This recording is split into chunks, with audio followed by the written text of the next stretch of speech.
this situation. One thing has come out clearly, that when the price of oil was lower than this, much lower during the COVID days, the Nigerian external reserves, Nigerian currency, and Nigerian fiscal deficit was not as bad as it is today.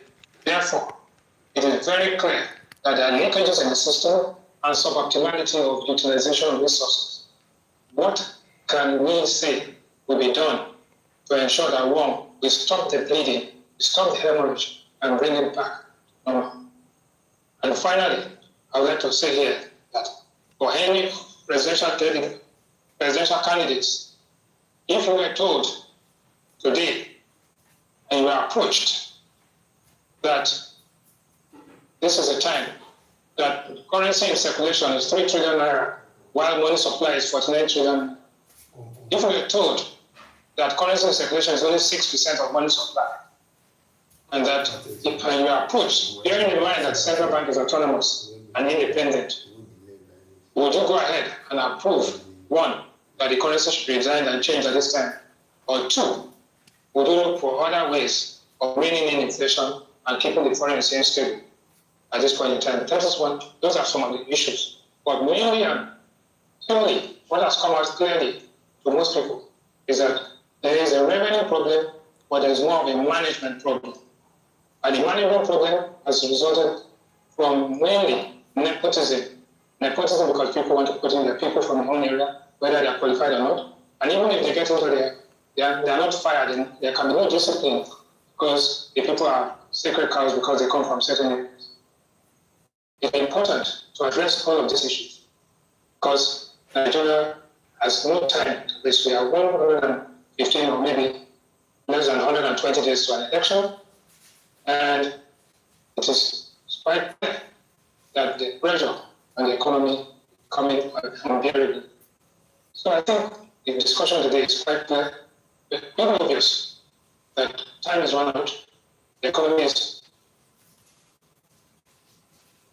more sorts, modular, an ongoing one, and then at the same time ensure that the resources are invested in critical development areas like supporting MSMEs, education, health, and pulling people out of poverty. That's what I'm going to do in subsidy. On issue of oil theft, I've said those who are stealing oil are people in government. Because you can't steal oil, it's not something you put in your bucket. There must be a ship that will come and load it. I'm not an expert in it. But even the managing director of Nigerian Post Authority said when the ships come into Nigeria, they remove what we used to dictate them. So counter-analysis will dictate them if they remove their dictation facility. So it is it's a crime we need to deal, and I assure you it will be dealt with decisively. On issue of exchange rate will be fought in two ways. One is fiscal responsibility. As long as we continue the way we are going with fiscal rascality, printing money and throwing it, by the time you remove subsidy, deal with the issue of oil theft, which will make you earn more foreign exchange, deal with the issue, other issues, like what I said, move from consumption to production, you're able to make more money. If you export more and you're able to have more foreign currency, you manage and stabilize your foreign currency. Next, Mr. Colabella. Thank you. I think first we need to decide what kind of economy we want. Do we want a market-driven economy or want a public sector-driven economy? Because that determines the kind of policies we embark on to solve the economic problem. If it's market-driven, you want it to raise capital globally. And that is the beginning of your answer. Doesn't necessarily mean government cannot intervene from time to time. The biggest capital economy, market-driven economy in the US to date, you still have government interventions from time to time. Very recently in England, this Bank of England came in to buy bonds to help deal with their interest rate problems. So there's many of that going on. If we're going to be a market-driven economy, we must be able to use that to set up a strong capital market. And from the capital market, you will get your bonds that you require to fund naira-based bonds to fund a lot of your infrastructural development. Now, to create that, you must decide whether you want to create jobs and how you want to do those jobs to sustain the level of activity and sustain growth within the economy. At PRP, our own Marshall Plan is a massive infrastructural development that will create jobs. There will be massive infrastructure in every regional set. We have 6 regions in all the 6 regions. But more importantly, we will manage that by making sure that we stop subsidizing consumption, but production that adds value to development. Also, we want to have an economy that decides for once to make sure that Nigerians are a stakeholder in its growth. So, for example, you will have people, instead of subsidizing consumption, the subsidies can go into mortgages, building homes, additionally with workers and their pension funds. Interest rates could be subsidized for them, and making sure that those things are planned and applied to things that can actually give you a stake in Nigeria, but more importantly, create jobs as we go. It's all about sustainable growth. Now, the Forex is a big problem. You can't have the biggest earner of foreign exchange in Nigeria, which is our oil and our crude, go up and down from time to time. Like during the COVID, it was at its lowest, but your exchange rate remained fixed. There's something wrong with that mechanism. You cannot have an exchange rate that is fixed, that is twice, if not more, the black, gray, white market, or whatever you want to call it, is about 2.5 times your fixed exchange rate. There's something very wrong in that mechanism. Something has to be done to deal with that. Now, if you don't address those things, your inflationary factor, for example, is it the exchange rate? Is it because we're an import-based economy, and because of the fluctuation in the exchange rate, is that why you have the inflationary factor we have? You have to decide that.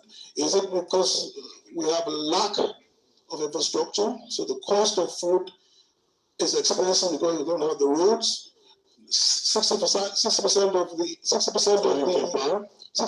the economy of the country is flooded today. There's no security also. That has an effect on your cost of food. And those are putting pressures on inflation. And at the same time, if you don't figure those, you'll be giving Panadol for what is not a headache. You need to figure out those things and then address them. And that's where we will start from to solve this problem. Thank you. Thank you. Thank you, Bob. Please pay attention. Thank you very much. It is 3 minutes. Now, all theft. We don't stop anything that has to do with stealing, from the villa to civil servants to contractors to all our assets, including the oil itself. We have so much that is happening in this country. The records that is available to us, we have seen even solid minerals being shifted or transported out of the country on a daily basis. So it is very critical that we work on how to stop stealing of oil and other assets owned by the nation. Now, the issue of subsidy, yes, we are all aware that there's a lot of corruption there in that field. And our first area of attack in that area on the issue of the subsidy is the issue of corruption. Of course, subsidy overall doesn't do any good to anybody. but we are at the same time concerned with the welfare of Nigerians. We are going to create necessary palliatives to ensure that even if we take it away, and it is very necessary in the long term that it has to be removed, so palliatives that our administration is putting on the ground is there. Now, the issue of exchange rate. You see, in the economy, there are so many things that are intertwined. It's not one thing, it's not two things. The issue of exchange has to do with so many things. It has to do with the corruption that is going on in the nation. It has to do with even the oil theft. As we have heard, we have 2.2 million that we are supposed to give out, we send out going by the OPEC arrangement. Now the record we have is much less than that. So we have to do whatever it takes to stop stealing. And I know ordinarily somebody should ask, where do we get money to fund the issue of 1 million military, 1 million police, free education, and so on and so forth that we are going to do when we have the opportunity, especially in the area of funds that people are buying. The issue of NECO, WAEC, and other examinations in our blueprint, we have made it clear that no Nigerian child or student will pay such money because we know the consequences of what has been happening in the country. We also say that even JAMB should stay for 4 years, and so on and so forth. Thank you very much. Okay, it's now the time of the candidate of the People's Democratic Party, with Dr. Okowa, Governor of Delta State, standing for him. On the issue of subsidy, I think that as my colleagues have said here, there's no doubt that there's a scam there, because I do know at the point in time we're doing over 90 million liters per day, which was not possible. And when we interrogated that, they dropped it to just about 60 million liters per day, which is also not possible. So obviously there is a crime in that particular place. But what I think we need to do is to quickly find ways to enable refining of products in Nigeria. Dangote refinery is already on track on that. So we must do everything possible to enable him take off as early as possible next year. I'm informed that he's going to take off early next year. We're there at the fertilizer plant when it was brought to life. And I think that anything that's an impediment, government ought to, realizing that they are losing a lot through subsidy, government ought to find all possible ways of encouraging him and getting that refinery to start. It's very important to do that. And then we must encourage modular refinery, because with the kind of capacity that he has, if we're able to drive up to 650,000 barrels per day, that will likely reduce the effect of subsidy. It will no longer be there. But whether it's necessary, at the moment, it ought to be necessary, but it's something that has to be taken up, or we are not rich enough to subsidize. You can't borrow money to do subsidy, because at the moment we are borrowing for everything, every capital expenditure, even for the subsidy we are borrowing. So that's not the pathway to go. Then concerning the oil theft, it's of two types. You have the organized crime that is top-based, where people are able to take crude oil through vessels and out of the country. Then you have the illegal refining that is going on. All these things come from, truly from, they take crude oil from the pipelines. So we need to have a pipeline surveillance system that is credible and that could make that could work. In the first instance, the application of technology is something that ought to be looked into. But before then, the people who were involved in the pipeline surveillance in the past, it was also a criminal approach to the whole thing. They were actually doing nothing and just cutting away money. People raised their voices when the new contract was issued, but a lot of things are being unearthed at the moment already. So I think that we can look into all those issues, and if we are focused and we want to do the right thing, we will definitely be able to stop that within time. And then coming to the exchange rate issue, If we produce and we are no longer subsidizing oil and we get the Dangote refinery to start working, if we privatize the refineries that we have, which are not working, we cannot continue to do turnaround maintenance. I'm sure that we'll begin to save a lot of money. We produce for export, we begin to earn, and we spend less on import. That's import substitution. That is very important. It's very important. When you go in that direction, we'll be able to have enough resource in terms of dollars, and we will not be in the situation that we find ourselves. It is very criminal to have 400 and something naira to $1 in the official rate, and the BTC rate is twice that amount. It is criminal for any economy. The economy cannot grow, and we cannot go in that path.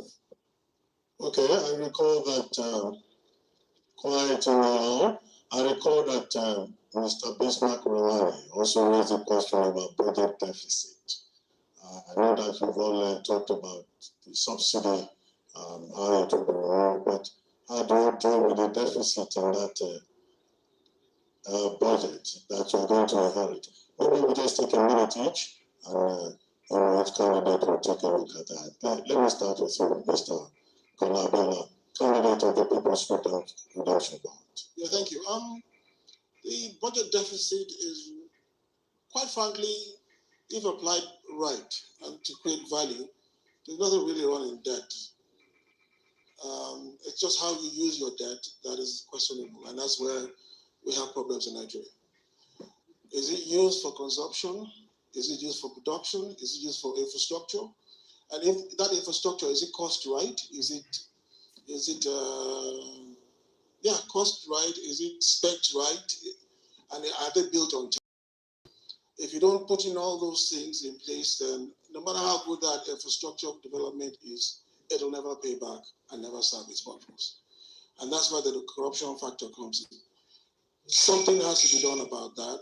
There has to be accountable. We have to not just look at debt from our foreign debt and the foreign exchange part of it, but also our domestic debt. We have a huge domestic debt in Nigeria. Collectively, we're looking at that figure he said, 1.1 trillion. We need to look at that debt. How are we going to fund it? We have to make sure we have a strong capital market to do that and make it tradable, and then you will have some solutions. But yes, it has to be looked at and accountable, and people must be held responsible for the corruption involved. Thank you. Thank you. The candidate of the Nigeria People's Party. Thank you very much. You see, we had an experience in Kano. In 1999, I inherited a lot of debt in Kano. And this election in 2003, when I was born, I left zero debt. So also in 2011, I went there, I inherited hundreds of billion US dollars as debt. By the time I was living in 2015, Kano had zero debt. We never borrowed for the 8 years I was governor. And we left so much money in one account, the account of electricity generation, which we are doing from Tiga Dam and China Gorge Dam. We left over 43 million US dollars for government to conclude that. So we inherited a budget which recurrent was 70% capital 30. By the time I was born in 2015, we reversed that. The capital expenditure was 70% and the recurrent 30%. Well, I believe that in this country we have enough money, enough resources. All what we need is leadership that will keep its eyes to ensure that every corner goes to the right place, or money will value for every contract and everything that we buy in this country. In that case, we will not even be talking about budget deficit. Thank you very much. Mr. Peter Obi, candidate of the Labour Party. Following what Bismarck said, he said it's a budget of 21 trillion with a 5 trillion subsidy. So by the time you remove the 5 trillion, you're down to 16. And I'll show you that if you aggressively, as I intend to do, cost waste and cost of governance, because there's a lot of waste in governance that you can cut. By the time you deal with it, which would now bring that to about 14 trillion, then you do the right things. By the time you're able to tackle all loopholes of revenue leakages, including the oil theft, you're back to where you have a balanced budget. However, if there's need to borrow, I'm not against borrowing, I've always advocated it. You borrow for production. It's allowed. Every country of the world is owing, but you borrow for, even those we're using, for example, like Singapore, everybody comes, is 120% of their GDP is in debt. So you borrow for production. If we borrow for production, then we would have been better off today, even servicing our debt. So I will do whatever it takes to ensure that we bring a balanced budget and strictly borrow for production, which will grow the economy and be able to pull people out of poverty. Thank you so much. I agree with the Labour Party candidate that if you borrow for the right reasons, particularly for critical infrastructure, it's important. For production, it's very important. I agree with him on that. But the situation is a little worse than that. Of course, the subsidy money of 5 trillion is something we cannot continue with. We just have to find something to do about it. But considering the fact that our people are also already in pain, and I've advocated the need to get the Dangote refinery to run, and I know that it's just a little push that will get us into that particular bracket. But beyond that, in that budget that we see, we are only generating about just about 8.2 to 8.3 trillion. That's our revenue that is anticipated. And about 6.5 trillion is going to be for debt service. We must take note of that. So if debt service is going to take us that much, then there's a critical problem already with us. The economy is in shambles. There's no doubt about that. And we have to find ways to address it. Of course, our lending partners, we have to sit back on the table and have to have a heart-to-heart talk with them, get them to trust us, and we begin to find ways to restructure our debts. There's no doubt. Otherwise, without that, it will be difficult for us to move on. So it's important that we look at all this. We must find ways of generating more revenue internally, and all those things that are no longer functional, government enterprises that are not functional, that ought to be making profit, we need to send it to the private sector. Then we must engage the private sector. We must engage them in infrastructure development and give them the needed tax incentives and the needed concessions or tax reliefs that we have to give. And it's very important. There's no way that government can provide the critical infrastructure without the private sector coming in to partner with government and even to lead in the development of our critical infrastructure. Okay, at this point, I would also now like to invite our second panelist, who is in our brother here. We have heard from Mr. Bismarck Romani in our Lagos studio. So Dr. John Romani of the Center for Democracy and Development. Your question for the candidates.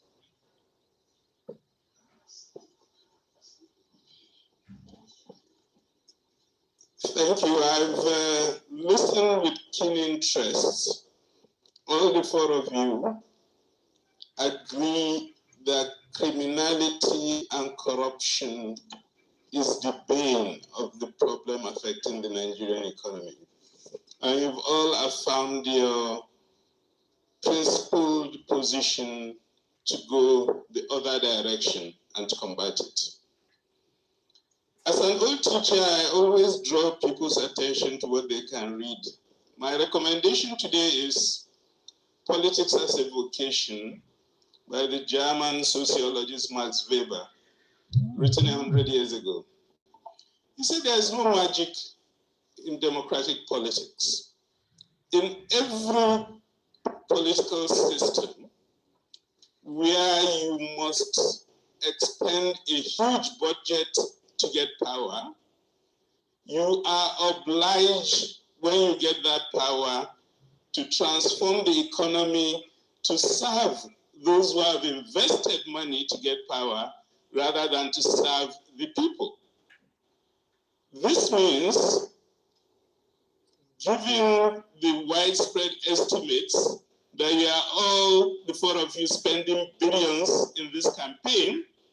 Your primary objective when you get power is to recover your investment and to make a profit. How can you convince me otherwise? Well, who will go first now? Who will go first? Okay, Mr. Colorado is volunteering to go first. Thank you. We are the People's Party, so we don't invest billions in politics. But more importantly, there's a deficit, there's inflation, there's an FX issue. We're advocating a market-driven economy.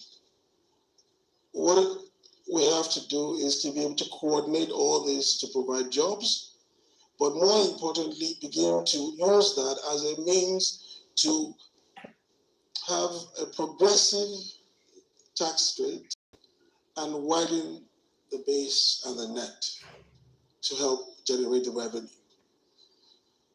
I'm not talking about percentages now. I'm talking about the base and the progressive tax rate. But more importantly, you must feel you have a stake in country. You must want to invest in country.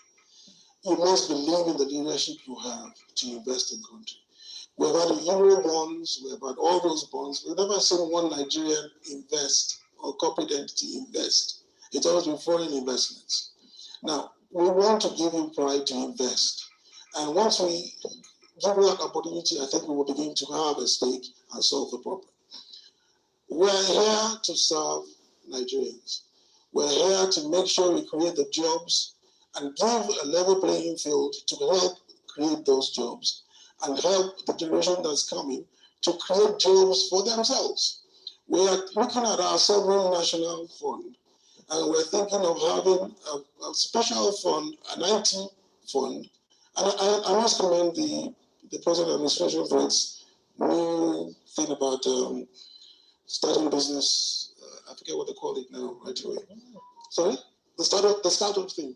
I think that's commendable, but we will take that one step forward. We will take it and have a fund that is purely IT for the diaspora.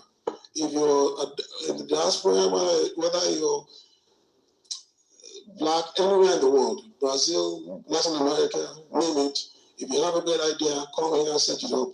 It's good. We would pay your venture capital fund for that to set up industries. We would also go ahead and making sure that we create the enabling environment for that. We want to be able to also look at our agriculture and tell ourselves that we're going to have an infrastructure that aids not just the cultivation of raw material, but also the process and distribution of our materials. We have to add value to that. We have to make sure that we keep from every barrel of oil pumped. Corruption has to stop across the board, and we have to be held accountable. We have to also go ahead and realize that if the security situation is not settled, nothing would work in Nigeria. Nothing will give you the confidence to want to invest in Nigeria. Nothing will want to give you the will to grow Nigeria and take a stake in it. And we're going to create that environment. We're not here to share billions. We are here to correct the faults from the old parties, from the old generation, to at least try to do it differently for a change. And that's what PRP is all about. Forget that prayer, it's been disturbing me all day. Because he keeps disrupting, and the guy is not getting it right.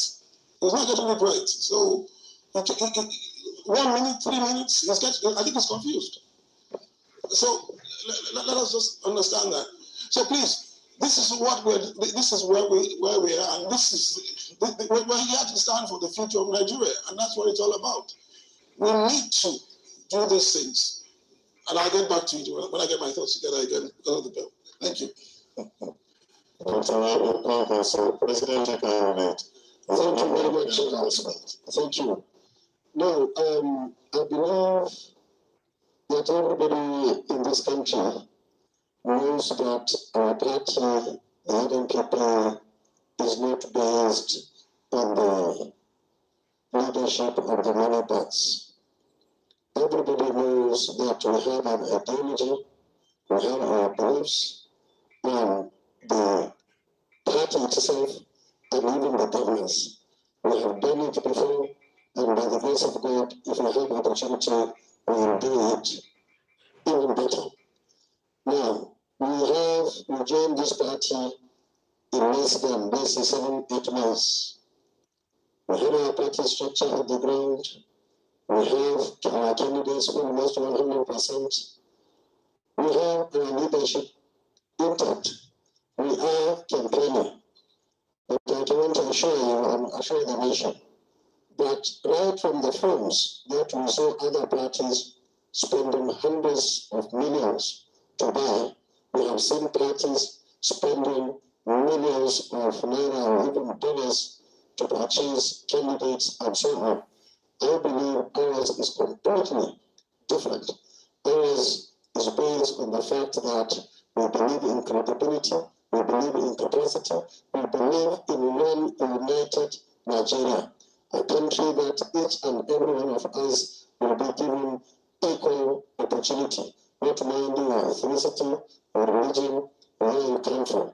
So this particular question, I believe that even the you asking the question knows that it doesn't apply to us. So we'll give a telephone for those who should answer the question properly.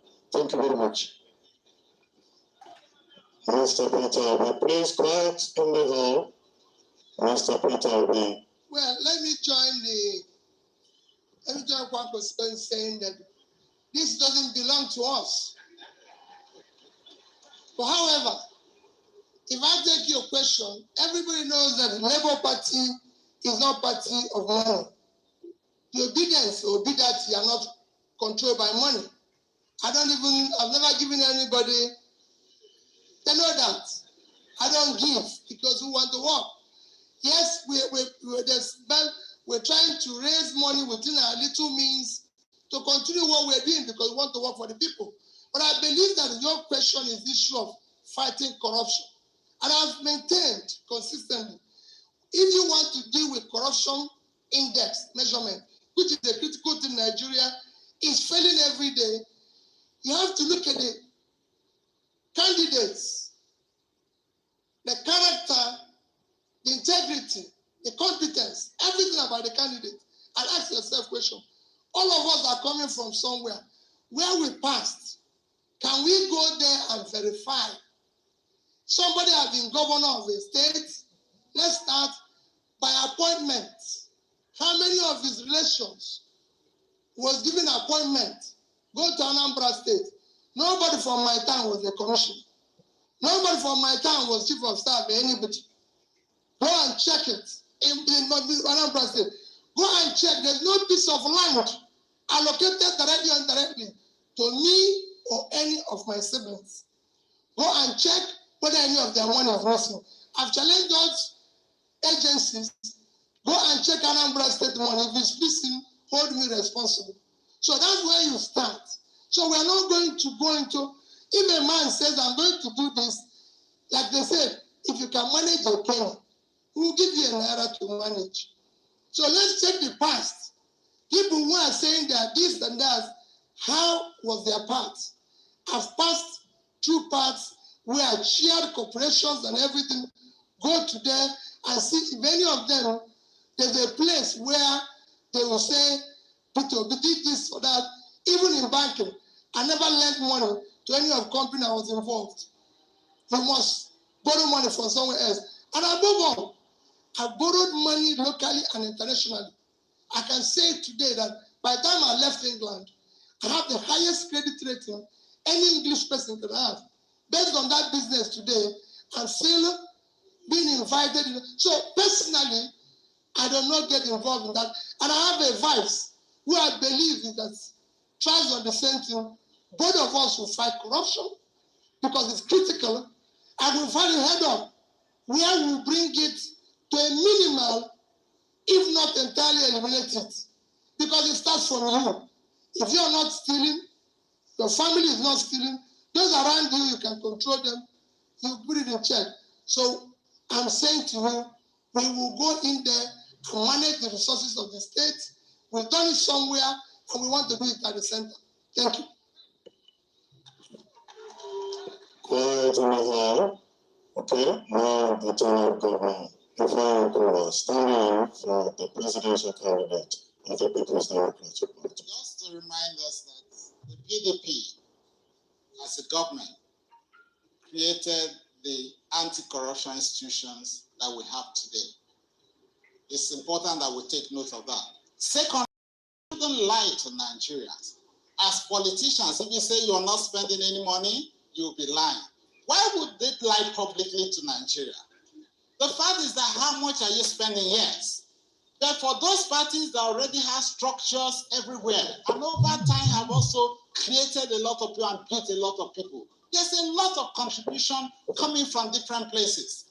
But if the Labour Party and NNPP, they are telling me today that money, I don't know whether they are walking to their campaign grounds.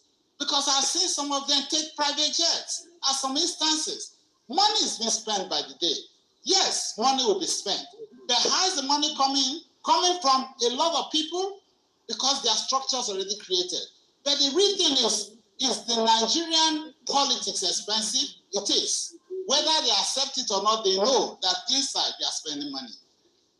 But the thing that we ought to work for and to ensure is that if you have made promises, as he has drawn our attention to, if you have made promises, keep to your promises, touch the life of the people, live for humanity. And the best way to check that is to ensure that Nigerians' electoral system is credible. So we must ensure a credible electoral process. We must also ensure that the judiciary can be trusted. Once you get these two right, if you come to Nigerians and tell them, I'll do this and do that, and you fail them, at the next election, once the electoral system is credible, they will vote you out. That is the best check. As we continue to fight corruption and accountability, or our promises, whether they are kept or not, ensure, as Nigerians, we must ensure that the electoral system remains credible and the courts can be trusted to do the right things. Once we get these two right, every other thing will follow through because Nigerians will exercise their votes. Quiet in the auditorium. Thank you very much. Quickly now, we'll begin to round up, but we'll take 3 questions, 3 interventions from the audience. And we're going to take the 3 questions together. And then the candidates will respond very briefly, in about a minute each, and we'll begin to round up this program. Will we go first? Yes. Your name? My name is Sam Amade. Please come forward. Well, my question Please, very brief. Go straight to the point. My question is to all the aspirants. We have all talked about the economic crisis, and Dr. Iwara has given us the data backing it up. In the 1980s, we had similar crisis arising from a global crisis and a local crisis. My question is, what is your understanding about the relation between the structural crisis of the Nigerian economy and the present crisis? So to say, basically saying, how do you intend, do you connect this crisis to the structural problem of the economy beyond the pandemic and the global oil crisis and the very chain crisis from the current Russian war? And if so, how do you want to address this crisis? We've gone this time before, we've taken technical solutions without addressing the structural crisis of the economy. How do you intend to do that? Okay, next person from the audience.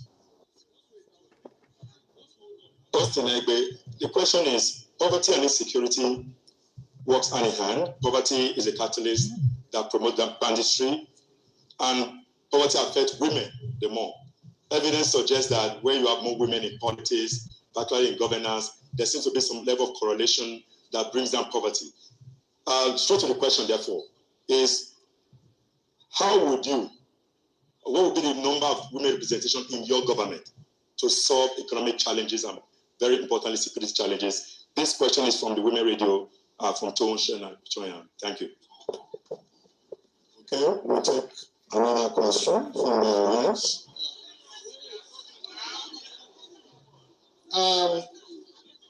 Colonel Jeff Onyejebu, very quickly. You see what is happening, and I won't take this. He called it to be people. This colonel is NPP personnel. You call it to be people. Stop that, please. Stop that. I'm taking the law from you here. What is what? Why are you always calling me? Very quickly. I just want to make you all realize that you are before your employers, Nigerians. And if you are going for employment, you must have some skill sets that will make your employers hire you. My question, if you look at the way England, the royals, are structured, all their offspring that are male must be made to have military experience, both background and training, and then put in the harm's way of the 46 presidents we have in America. 31 of them, you can fact check, had military experience and defense experience. Now, the question is, if you don't have military and defense experience, what are you going to do as the president-elect, knowing that that office wears two cap badges, that of Mr. President, one, and then Commander-in-Chief, second. Yes, no issues with them. Please keep the question short. Just please keep the Commander-in-Chief, what are you going to do with very little or no experience in military or defense experience? Thank you. Okay, we'll take 2 more interventions, but please don't lecture, no long-winded, triple-barrel, double-barrel questions. Who is next? Next question, please. Thank you very much. My name is Kachi Olonuju. I want to ask why, in the issues of security and the issues of oil theft, I don't see the party speak up against the ruling party, except Governor Peter Obi. And I start to ask myself, does it mean that the oil theft and the security challenges for which the foreign international partners like the British, the Americans, the Australians, the Bulgarians, the Indians have all raised their voice? And I noticed a lot of the parties kept quiet and nothing was said, where we saw a clear and existential danger to our democracy, in which people were trying to come sack Abuja, and when we know after that the democracy could be undermined.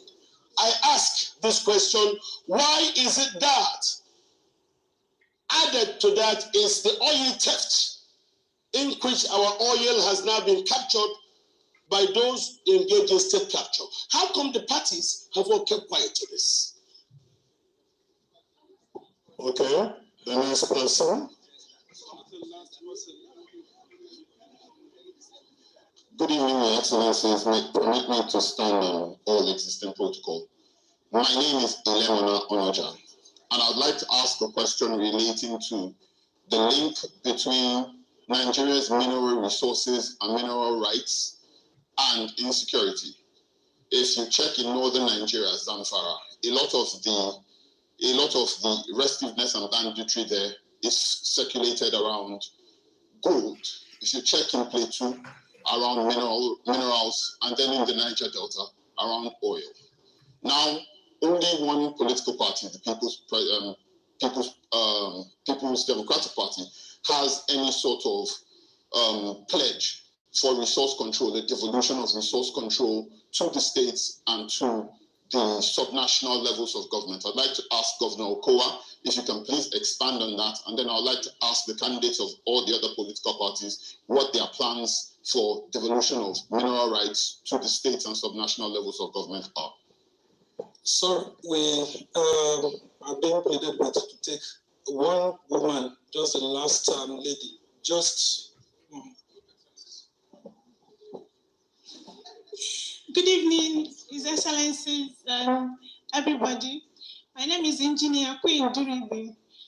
I would like to know from the 4 contestants, because I've not heard anybody talk about how they want to tackle IPOP, Boko Haram, and the insecurities that are facing the country currently. Secondly, Nigerians at home want to know how people want to tackle the flood that is causing rice to be very expensive, because me, I love to eat rice. How do you want to make rice affordable for the poor masses to be able to afford? And people that have farms, that have poultries, that have their farms swept by flood, how do you intend to tackle that and make life bearable for the poor masses in Nigeria? Thank you.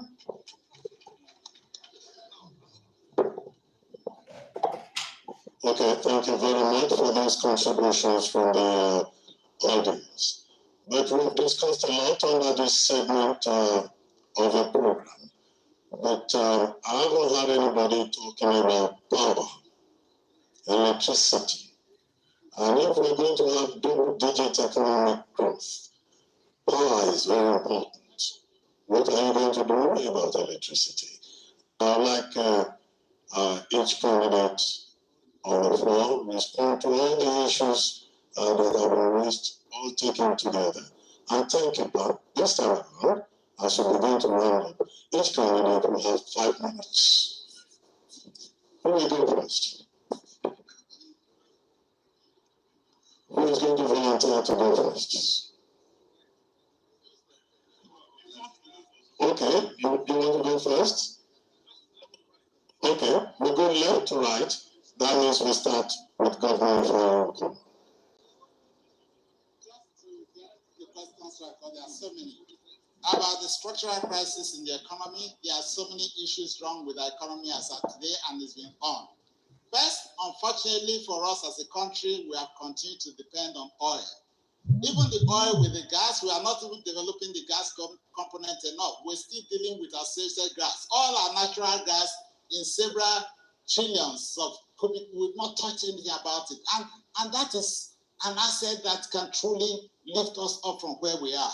So we need to rethink our process. So once you have shocks in the oil industry, there's a big problem. The COVID came, we're in trouble.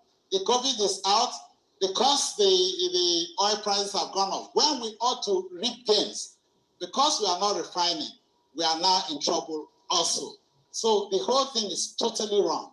Unfortunately, we're not developing the manufacturing sector. We're not doing well in the agricultural sector. Everything is going definitely wrong. We need to rethink all this, and that is already well documented in our process, in our manifesto to Nigerians. We need to recreate the agricultural sector in a way that it works. We need to be sure that we're able to modernize agriculture. Even when we have to get the private sector to come in to do commercial farming, we must also ensure that we're able to sit down with them to ensure that we have the agro schemes attached to their agro production and agro processing. Those things are important to uplift every Nigerian from where they ought to be. Then coming to women representation, we have spoken about that as a part of my presidential candidate has said that he's going to ensure that women have a minimum of 35%, and if possible, even exceed that. So women must be brought into governance because they matter a lot. It's not just the fact most women are also getting very well educated. It's not like before, so they can truly function in government. The issue about military and defense experience, I think we've talked about all that in security, but for my presidential candidate, having been a former vice president for 8 years, that's a lot of experience. It's important that we take note of that. Oil theft and parties are quiet about it. I don't know about parties being quiet about oil tech. A lot of people have spoken about it severally. We've been talking about this for so long.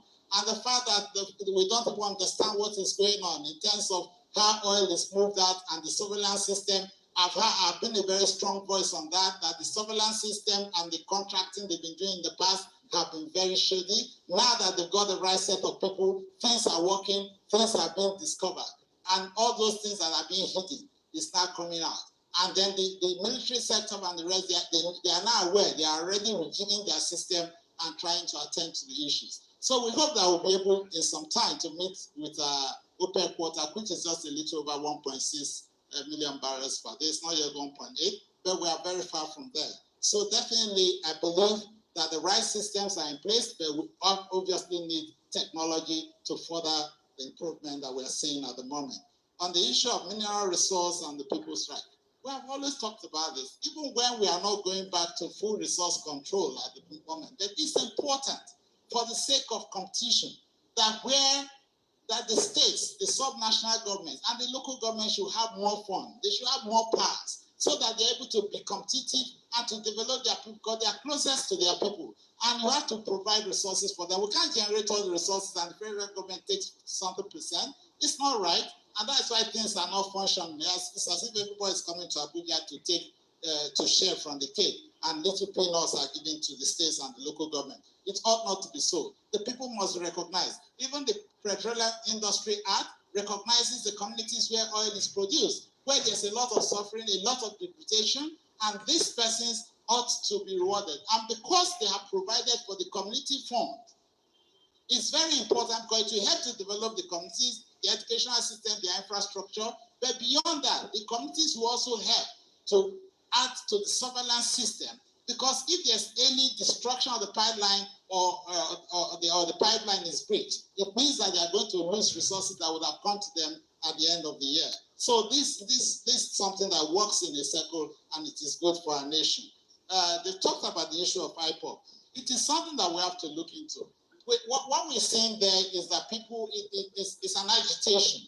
So we have to be able to separate genuine agitation from criminal elements. Genuine agitation, I believe that the right process to do is to sit down with them and have a true dialogue on the pathway out. And I believe that we can reconvince every Nigerian that we can get back on the same path.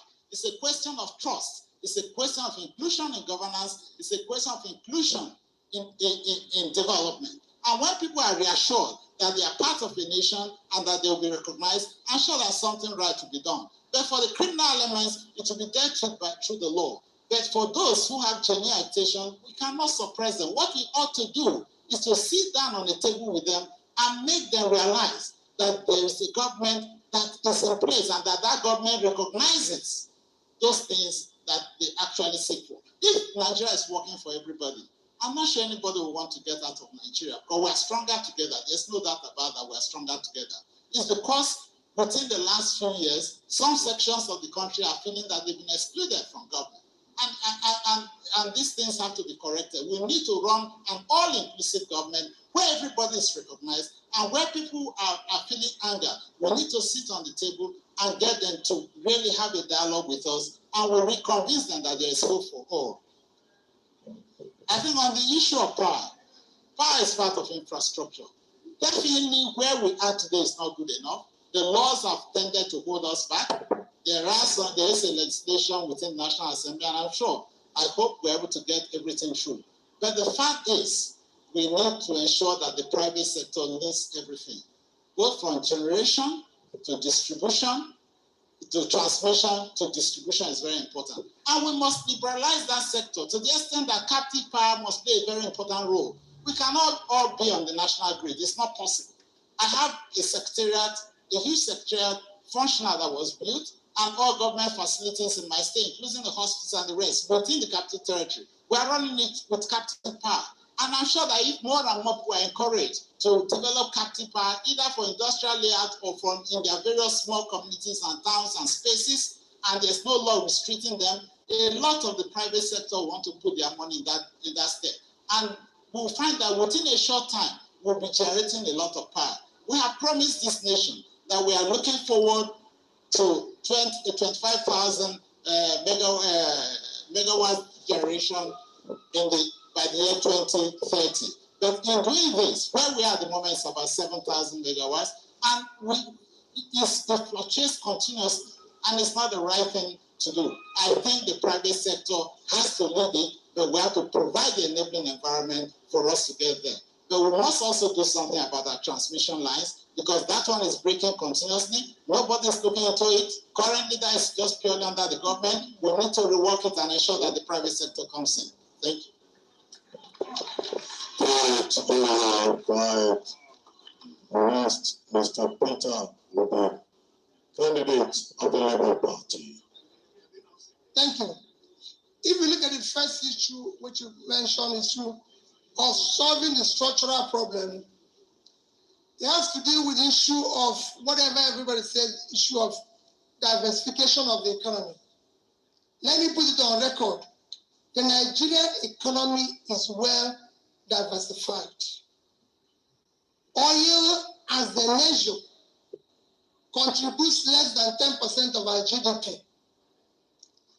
But the problem is that it contributes about 50% of government revenue and about 80% of our foreign exchange earning. Our biggest contributor to our GDP today is agriculture. If you look at our about 180 trillion economy, agriculture contributes about 4 to 1 trillion, which is about 20-something% of that economy. So it is not, it's very diversified. Our trading is contributing over 15%, ICT is contributing over that. So what you need to do, the reason why we are not getting enough or it's not working is that as diversified as they are not productive. You need to increase the level of production. That is the problem. That's what I was talking about agriculture. You can have almost 60% of the arable land uncultivated, and you still, if you're able to invest on the other areas, your manufacturing today is about 9%, it should be about 15%. If you're able to invest in the land, invest in this, and they're able to contribute to export goods. Just imagine if you can feed yourself. We are 220 million. Imagine if you take 1,000 and you can feed yourself. You can move at an average of 1,000 a day. By 1 year, you will triple, you would at least get your contribution of agriculture to about 80 trillion. And that will change the dynamic. So it's a question of how do you ramp up your production? That's why Labour is saying we want to move the country from consumption to production. It is critical when you do it. In terms of how many women serving in government, I keep saying you have to go through and check example. We have assured that women and youth will be the engine of our government. And then I've shown an example of how many women who have worked with me as governor. You go and check from deputy governor, chief of staff, commissioner for finance, commissioner for education, commissioner for local government. I can go on and on, all women. So that is given. How many women that serve in government? Issue of being commander-in-chief without having a military experience.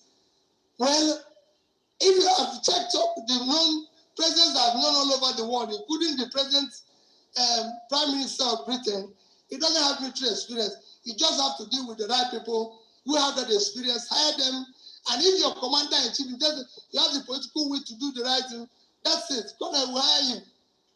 I will make sure you do the right thing. In terms of oil theft, I've said it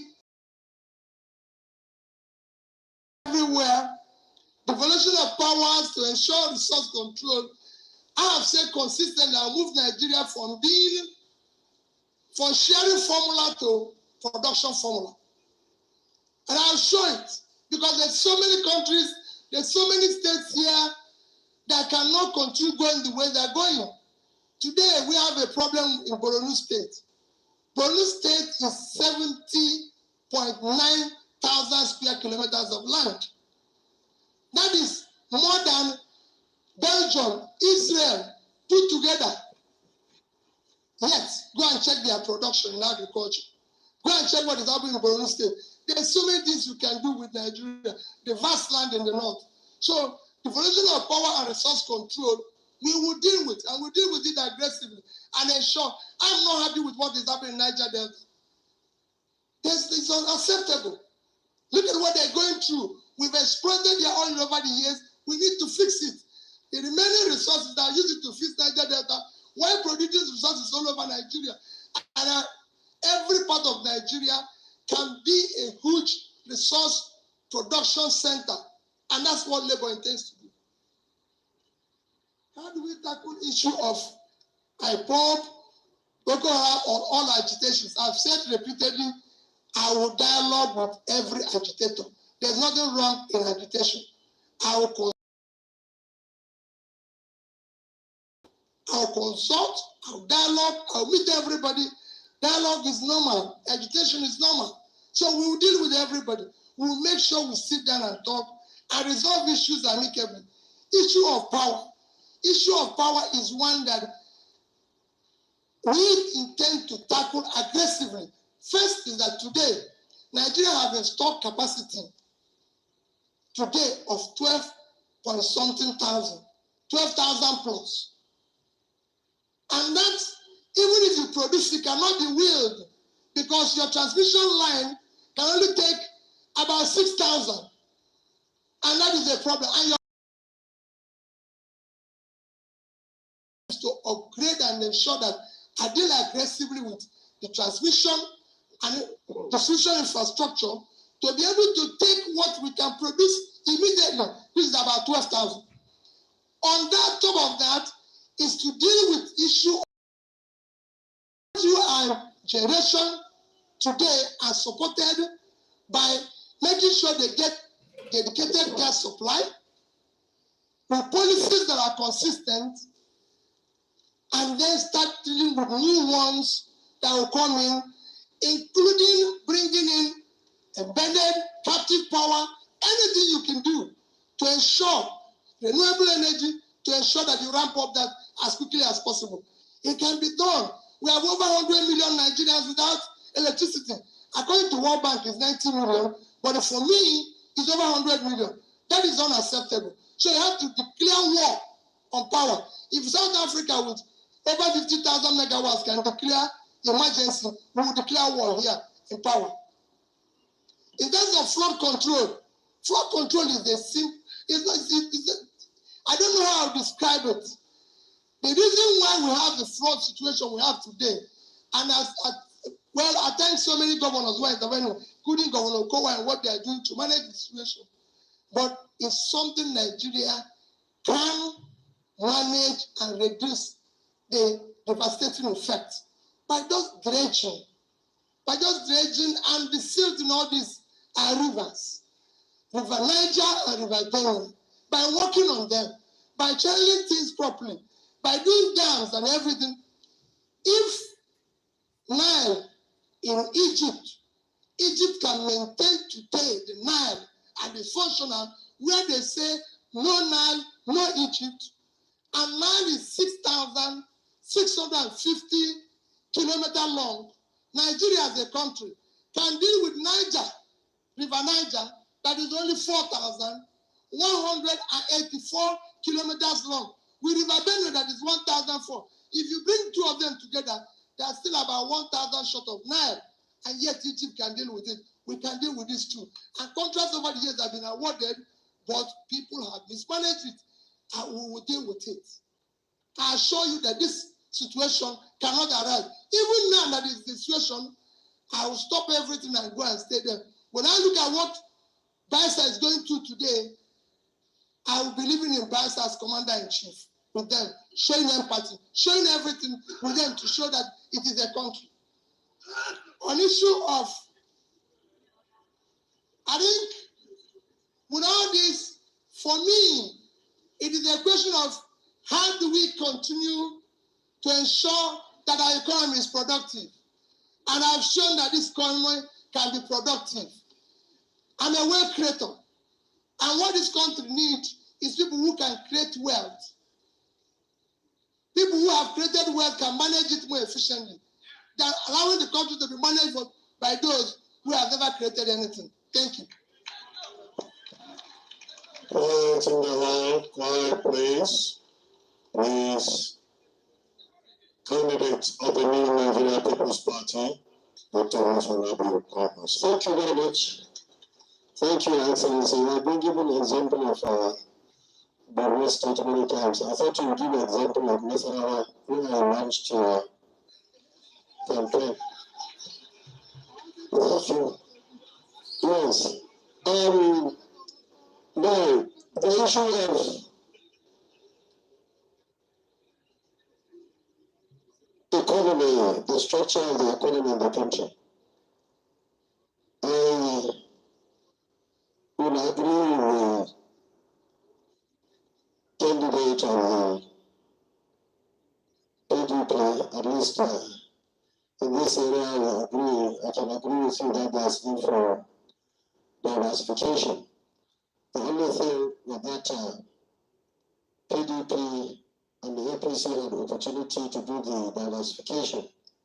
Unfortunately, we find ourselves now in this mess. But I believe that this is the way to go. We have seen many blueprints. Unfortunately, they are not being implemented. What I want to assure you here and through you Nigerians is that we have got a very comprehensive blueprint. Not only we raised the issues, but of course we suggested solutions, and exactly that is what we are going to do. Everybody knows that in our group, in our party, if you say Concosia or NNPP, you can also say Trust or Amana. So we are sure that women, you see, the poverty that exists across the country, especially on the issue of women, is that there are many things that would have been done in this country, unfortunately, are not able to do. The issue of education, especially in this part of the country, we have to encourage everybody. And that's why during my tenure in Kano, for the years I was in government, 8 years, there was no child that was not given adequate opportunity right from primary, secondary to tertiary education.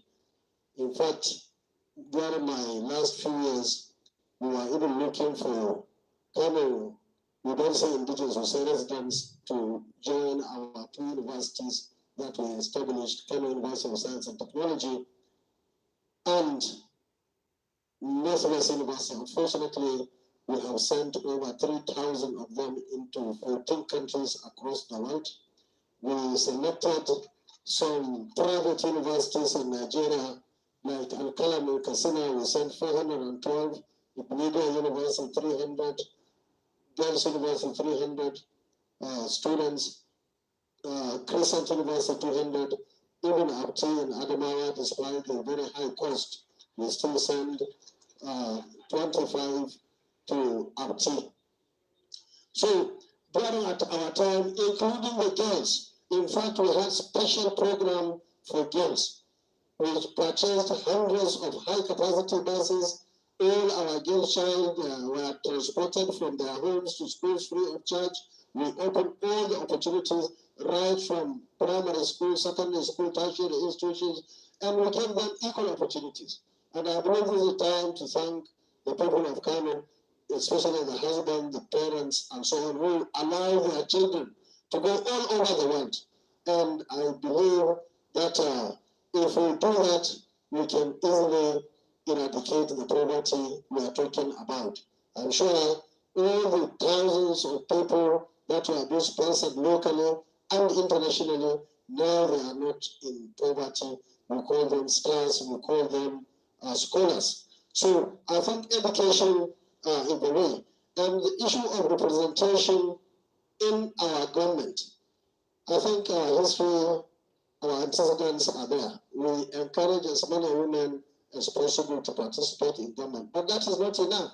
Even the cabinet itself, at national level, maybe 40, maybe 42, whatever number it is, depending upon the president, is one number when compared to the women in this country. We have a comprehensive plan of ensuring that there will be an empowerment.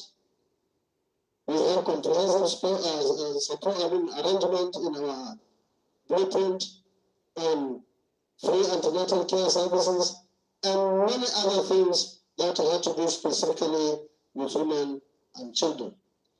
Now, the issue of defense experience and defense and military, I believe it is very critical, but I don't want to go too deep into that because of many obvious reasons. But the fact remains that experience in any area is very important. And that's why when I started, I told you I was 17 years in the civil service of Kano. So civil service will be very comfortable, I'm sure, with Radio Concourse. That was why I told you that I was Deputy Speaker of the House of Reps and I was Senator of the Federal Republic. In fact, I was Deputy Speaker of the House of Reps. Put together, National Assembly will be happy with Radio Concourse. That was why I told you that I was Governor 8 years. I thought it was free to... Okay. Not clapping. Please, just look very serious.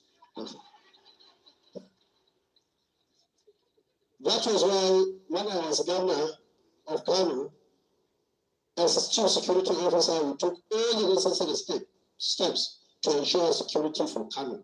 And Kano is well secured, and Kano is peaceful, and Kano is making progress in terms of even economic activities, even under this very harsh environment of business in this country.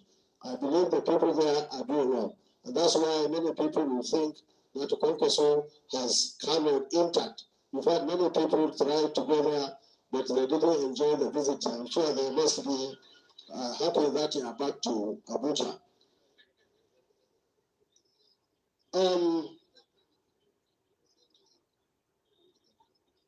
Now, criticizing government. You see, we are aspiring to be in government. We only do constructive criticism. Even here, we criticize the government.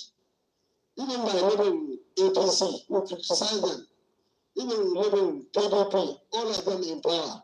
It's big criticism.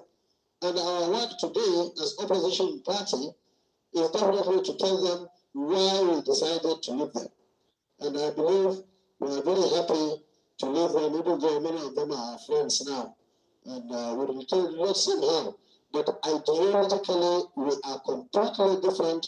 Even when I was a governor, many people in PDP didn't agree with me in Kano. We have to do so many things that they don't agree with us because the ideology is different. When we are saying we say bringing water supply to the state, that's not what they want. What they want is to get money and drill boreholes in their houses. If we want some children to abroad, no, they don't want poor people's children, the Talakas, to go anywhere. They want to ensure that they take the money and send their own children to abroad. And so on and so forth and so on. Everything we are doing, we are having serious issues to the extent that in 2003, I was a sitting governor, I lost the election. Some of those people who, by coincidence, we formed the party together with them, we are so happy because they didn't agree with us. Anytime we mention Telekawa or the poor or the women or the children or the weak, they are very angry with us. So the ideology is completely different. So I'm so happy with this NNPP, which is giving Nigerians fresh air to make themselves happy. IPOP, Boko Haram, everybody, it is there in our manifesto. Even though my brother sitting by my right here said what is in our manifesto, even though I didn't see it in his manifesto. So I'm happy. You can always take, that's why the people ask close. You can always pick and move to whatever we have in our manifesto, no problem. But what we said is what he's told us now. And I hope we will not change our manifesto because so we will sit down with everybody. We are Democrats. We are happy to discuss with anybody across the country. Anybody who is angry, we can sit down with them, our politicians, we are Democrats. And I even told you, I am also angry. That is why I'm in NNPP. I don't agree with what PDP and APC were doing and still doing. So there will be two parties. Nigerians are free to choose the two. To us. They are the same. Or go for new thing, New Nigeria People's Party. And I told you, and we are happy with the good work we are doing in Southeast. Keep on moving. So, power and electricity. Now you see, this issue of power is key, is very fundamental. And ordinarily, we should ask ourselves, why is it that we could not produce enough electricity for Nigerians? The answer, as usual, is leadership. In our manifesto and, of course, our blueprint, we made it clear how we are going to achieve it, including identifying areas of competitive advantage. In the north, of course, we have a lot of sunshine, we have many dams, we have this known dam in Mambila. These are areas that we have to do. We have some parts of the country where we have other resources like coal, others have got oil and gas and so on. And it is our belief that within the shortest possible time, when we block all the loopholes, all areas where thirds of the country are taking money, the big ones and the small ones, I believe we are going to have enough resources in this country. I told you I'm one of those who believe that we have enough. And we don't even need to go and borrow. But as it was pointed out, now in a mess to the extent that we cannot even pay what we earn completely, cannot even service our debt. Then there has to be an arrangement with those lenders to make sure that we have good takeoff, to make sure Nigerians have a good boost. So the issue of flood, you see, many people have made a mistake, and I think there is an opportunity to advise Nigerians that so many people are deliberately or ignorantly building in low-lying areas. I am a civil engineer. I have PhD in water engineering. This is an area that I know extremely well. In Kano, we told them that, look, don't build in those areas. In our government 8 years, we took out so many villages and built houses free of charge.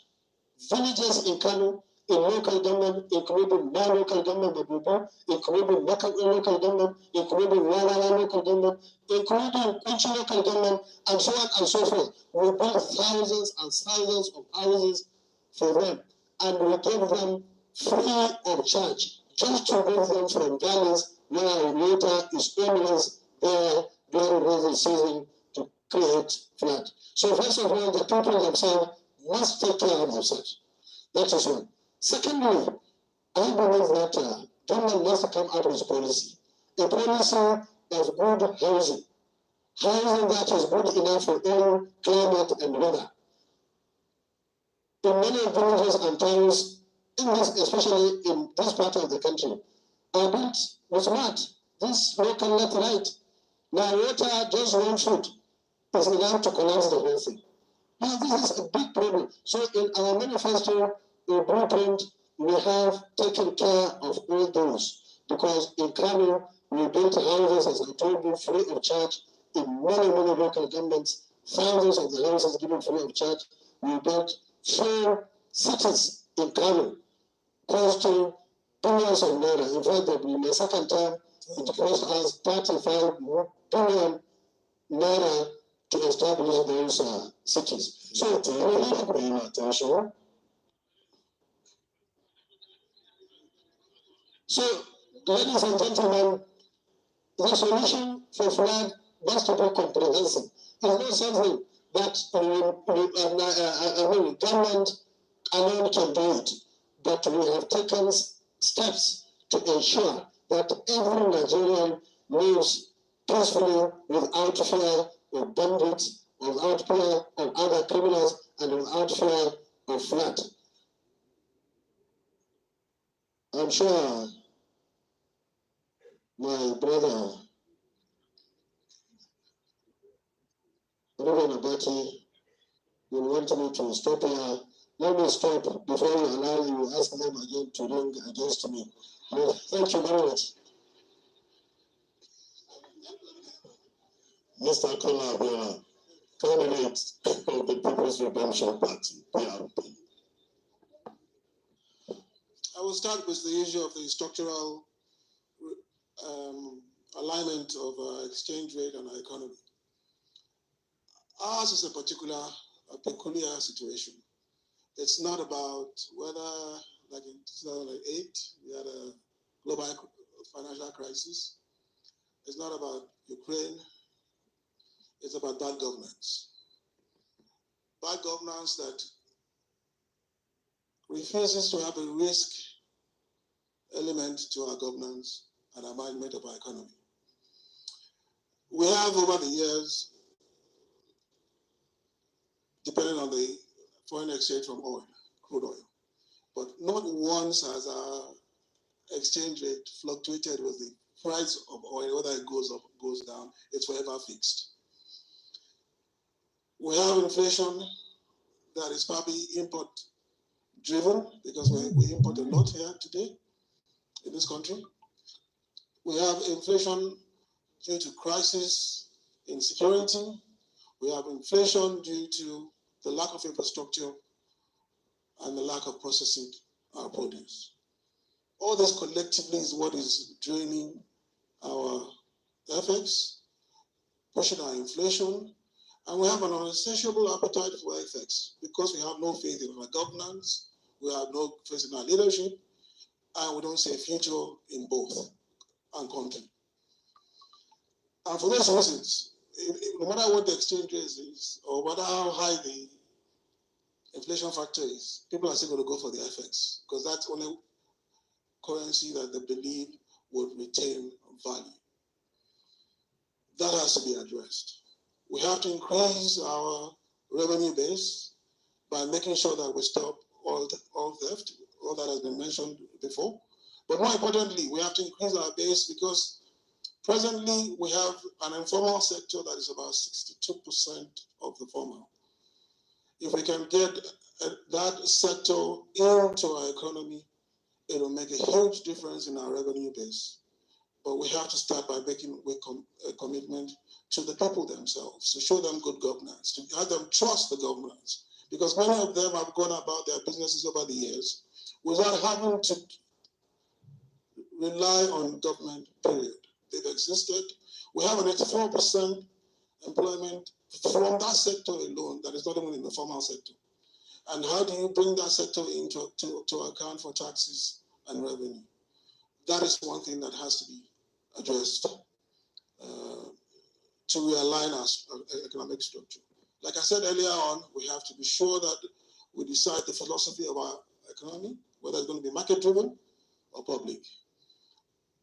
When I say market-driven, doesn't necessarily mean you can have a hybrid of some sort, but at least you must use that to create liquidity, and without the liquidity, you will always have the problems we have today.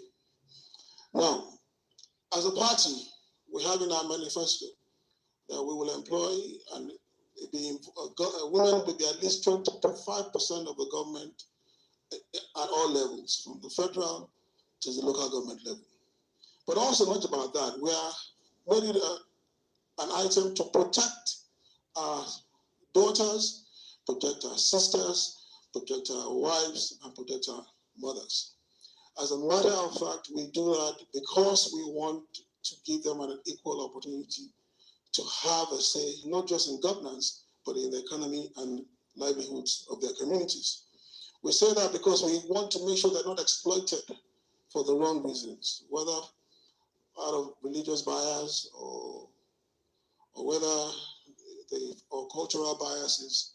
We will always stand in PRP for the women. And I'm sure a lot of what my Excellency Kwakwaso said earlier on, he must have got that from PRP in his days in the party. Because you're very much still a PRP man in all ways, including your colors. No, he didn't learn anything from that, but probably he learned more from PRP. Like you said, as PRP, he did a lot of, as PDP, he did a lot of PRP things. But anyway, so the women are a very key factor in PRP.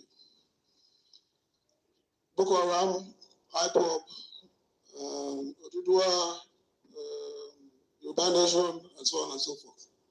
We will speak to every aggrieved party in Nigeria, provided the unity of Nigeria is foremost. That should never be in question. We will speak to you.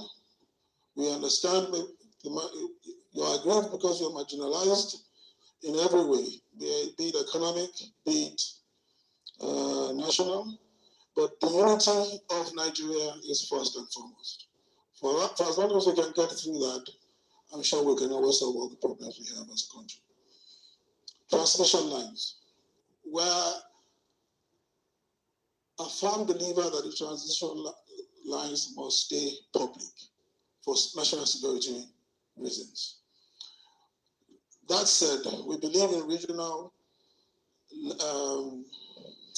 transmission, power generation, transmission, and distribution at the same time.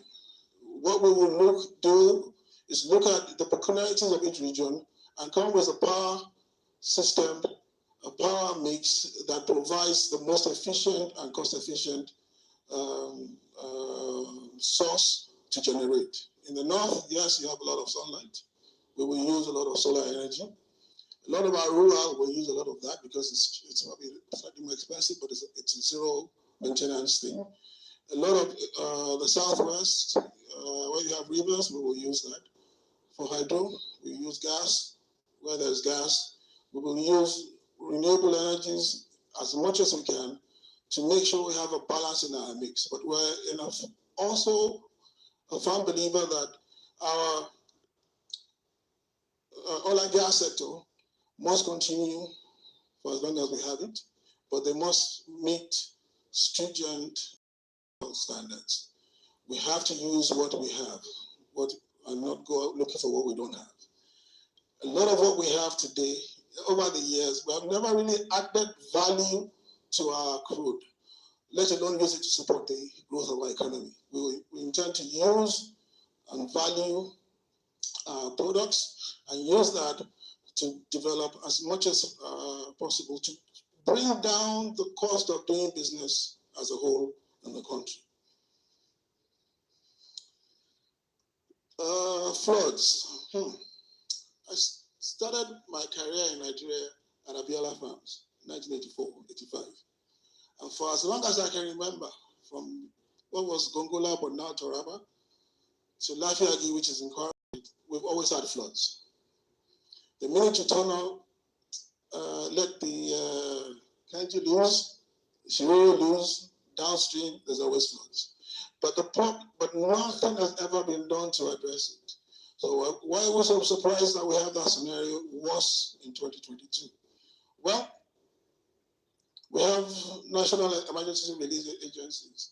Every year, right about the same time, your National Meteorological Service gives out a warning, and nothing has ever been done in my years that I've always found, and I know that for a fact. They give out those warnings.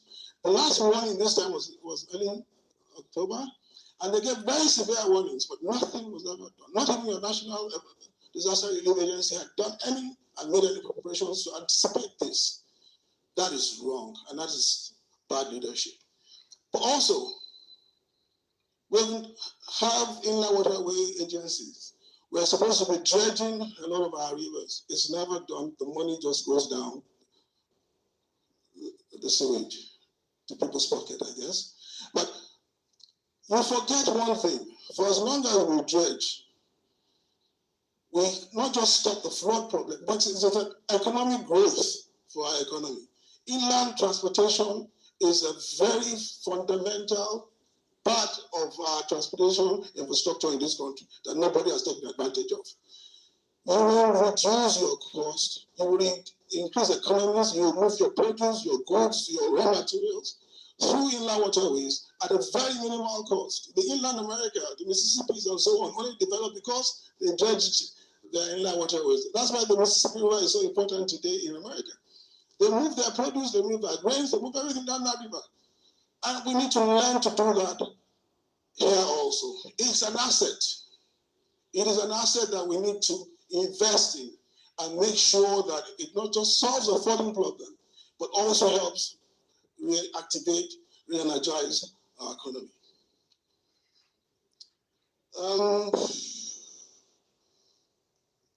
This is a very touchy one. Federalism, true federalism, genuine federalism, restructuring, call it whatever you want. In PRP, we call it true federalism, and it's been on our manifesto for the past 50 years. It's never changed. But what we are not sincere about is that how much of that can we do with the present constitution we have? We're limited because the present constitution recognizes so many things that don't allow it to happen. We need to address those things to be able to give the regions their rights. We need to look at our land use decrees to make sure that our farmers, no matter how little your parcel is, you have ownership to it, and you own, not just ownership to the land, and have title to it to create wealth, but more importantly, you own everything on top, on the ground, and below it. Then you will see a serious restructuring of the economy in Nigeria. Once you own your asset, you create wealth. In the old Abi Bank in those days, we gave out what we call farmers' loans. We had a 99% payback. 99% payback. And that's because people treasure not to lose their little assets they have. But how do they add value and create wealth when they don't own the papers to that? That will change, especially when we're talking about resource control and minerals, especially up north.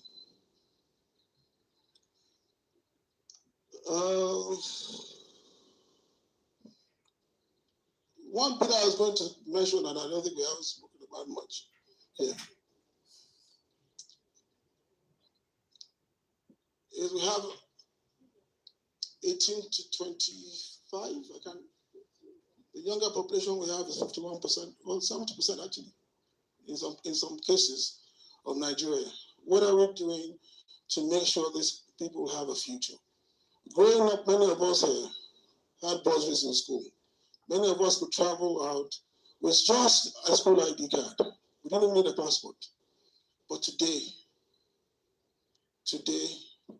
they haven't felt governance. They haven't felt, not even at the local government level. We need to address that issue, create jobs, create pride back in Nigeria. Let them be attached to Nigeria. Our parents, my father, my parents went to school abroad and couldn't wait to come back home. Thank you. And today, we're all shipping our best brains out. After, as a government and as a state and as a country, we have invested enormous amounts of money in these individuals. A lot of your students to be sent abroad, sir, invested them by state funds. Many of them are going to take that investment and take it somewhere else. The way we are going, we're going to lose the best brains we have. And we have actually invested, the state has actually invested in them.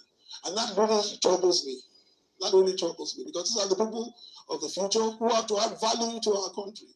And if we continue this way, it's not about creating only white-collar jobs. There are so many blue-collar jobs that are out there that we need to create jobs. And something has to be done about that. So we need to think about that. We have to think about our handicaps, our disabled, and more importantly, as we always say, our women. Something has to be done, and we will do that at PRP. I don't have the time to go into the detail, but this is where we stand. Thank you. Okay. Thank you. Well, we're going to be out of here before it's 12 midnight. We've been at it for quite a while with all the drama and the excitement. But at this point, just as we did in the first segment of the program, I would again like to invite our fact checkers. Okay. Okay. Okay. Okay. If we're not going to do any fact checking again this time around. Okay. Okay. I just want to remind all of us that after this, there will be a group photograph session. With the candidates. The candidates will take a group photograph. They will exchange their pleasantries. And on this note, we would like to thank the candidates who are here present.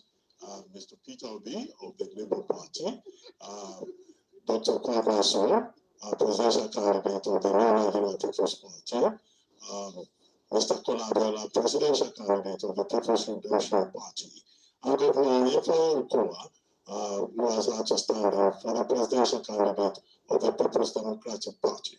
We also like to thank the Center for Democracy and Development, CDD, and our other partners today, including Premium Times, the Nigerian Guild of Editors, the Nigerian Union of Journalists, the Daily Trust newspapers, the Leadership newspapers, the Guardian newspapers, and the cable newspapers. I also thank all of you, our wonderful audience. In spite of all the drama, we all agree that this has been truly a gathering that has been quite interesting, very enlightening. And we wanted to give the candidates an opportunity to interact with the audience and to also project their policy priorities and proposals.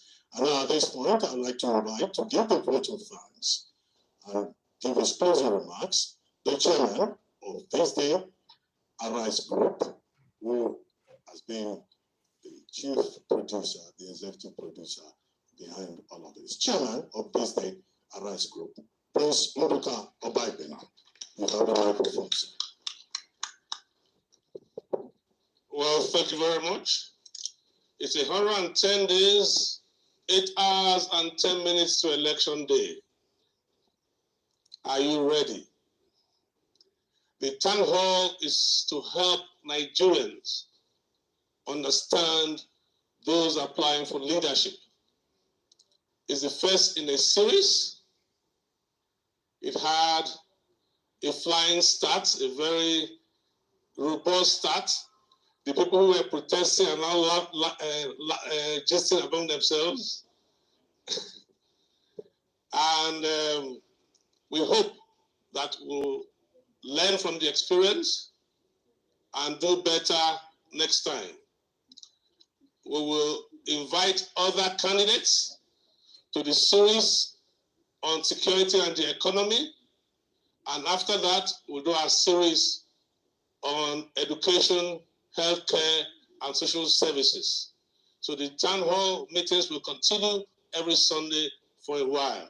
So we thank all of you for spending time and for coming. We thank our audiences from all over the world. Thank you, thank you, thank you very much. And with that, we've come to the end of this first edition of the Arise News Presidential Town Hall Series. Thank you very much. Now, group photograph of the candidates.